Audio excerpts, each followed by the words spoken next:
ولمن خاف مقام ربه جنتان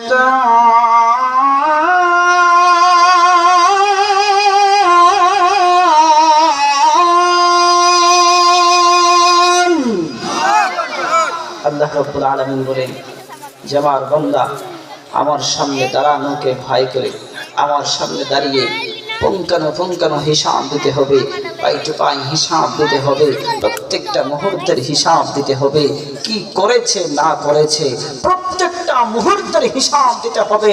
সেই ভয়ে যে আমার বান্দা নিজের জীবনটাকে সে গুনাহ থেকে পবিত্র রাখবে, আমি আল্লাহ তাআলা ঘোষণা দিলাম আমি আমার ওই বান্দাকে একটা জান্নাত নয়, আমি আল্লাহ তাআলা আমার ওই বান্দাকে দুইটা জান্নাত পুরস্কার দান করব। সুবহানাল্লাহ।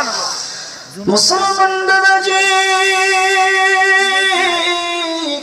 গভীর মনোযোগ, মুন্সিগঞ্জ এলাকার মুসলমান ভাইরা, পাড়াগাঁও এলাকার মুসলমান ভাইরা, মুরব্বী বাবারা, ও আমার পর্দানিশীল মা বোনেরা গো, জীবনের শেষ মুহূর্ত মনে করে দিলের কান লাগাইয়া কথাগুলো শুনবেন। আমার মুসলমান বাবাজিরা,